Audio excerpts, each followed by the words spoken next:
자, 이렇게 정치권을 또 달구고 있는 소식이요. 하나 더 있어서 전해드리도록 하겠습니다. 잡탕이 아닌 무지개 내각을 만들겠다던 대통령의 구상이 실현될 수 있을까요? 자, 보좌진 폭언 논란에 휩싸인 이해운 기획예산처 장관 후보자가 경찰에 결국 고발됐습니다. 자, 논란이 터지고 난 오늘 아침 출근길부터 한번 영상 저희가 준비했습니다. 볼게요.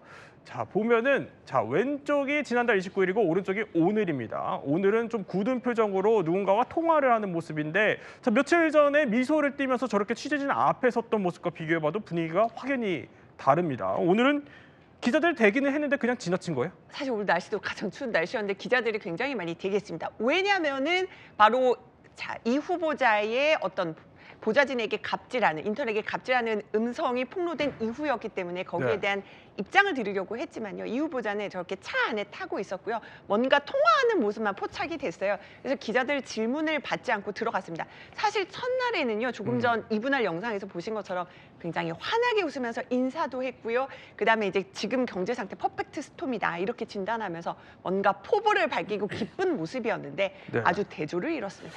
자, 아무래도 이제 오늘 기자들의 질의응답을 받지 않은 거는 의원 시절 인턴 직원을 질책했다 이런 녹취가 이게 그냥 적당히 넘어갈 수 있는 수준이 아니긴 했기 때문입니다. 기사 검색해서 보고해라. 도대체 얼마나 더 얘기를 해야 네 머리에는 그게 이해가 되니? 너 뭐 IQ 한 자리야? 그냥 이름만 들어간 거는 그거 아니야? 야! 내가 정말 널 죽였으면 좋겠다.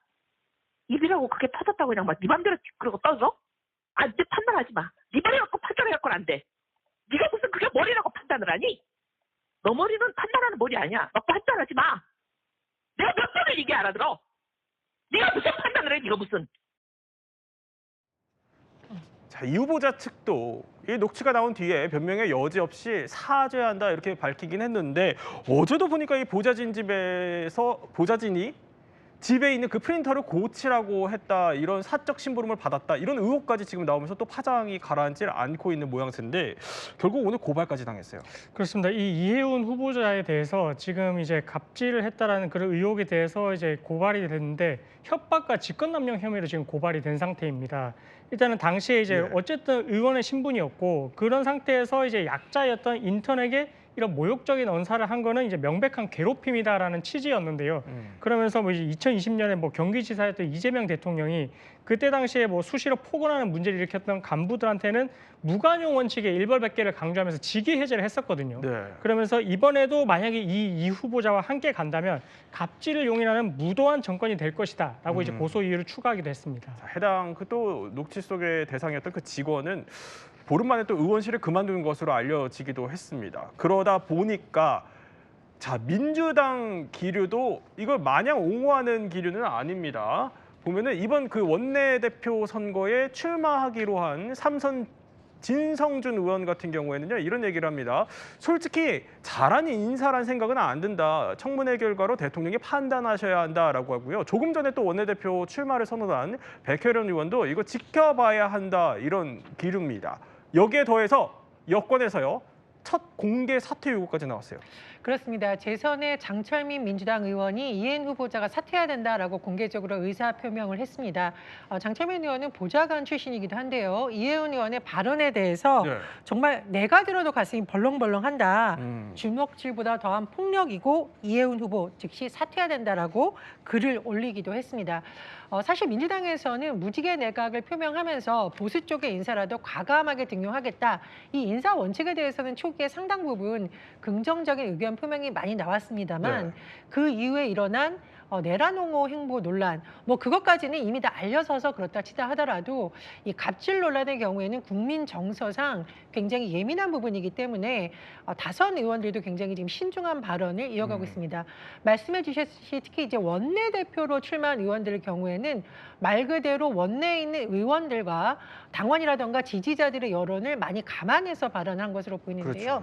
진성준 의원이라든가 백혜련 의원이 마냥 감쌀 수만은 없고 제대로 청문회에서 해명이 되는 점도 물론 중요하겠지만 국민들이 이것을 받아들일지가 중요하다라고 언급한 부분은 결국은 국민들이 어떤 판단을 내릴지가 중요한 기준이 될 거다. 이런 점을 강조한 것으로 보입니다. 이남희 기자, 어쨌든 그래도 대통령이 직접 또 통합을 외치면서 고른 인사인데 이게 여당에서 먼저 비토놓기는 쉽지 않아 보이거든요. 그러니까 이런 기류가 그 정도로 위기감인 거예요? 아니면 이혜훈 후보자에 대한 반감인 거예요? 근데 솔직히 말씀드리면 이제 여당 의원은 솔직히 말씀드리면은 사실 뭐 예전에 강선우 장관 후보자도 네. 이 보좌관 갑질 논란 때문에 낙마를 했는데 이번에는 녹취까지 드러나서 어떻게 감쌀 명분이 사실 없다는 거예요. 그리고 같이 정치 생활을 같은 당에서 해온 사람도 아니니까 솔직히 말하면 우리가 이렇게 막 감싸야 할 이유가 없다는 거예요.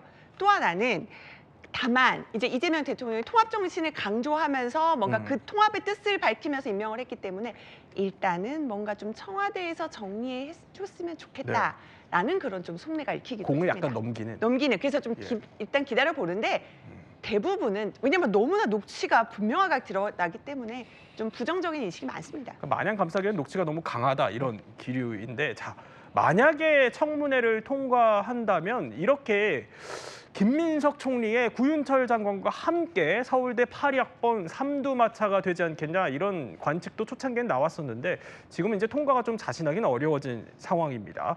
여당마저 이렇게 분위기가 미묘한데 그럼 청와대 기류는 어떨까요?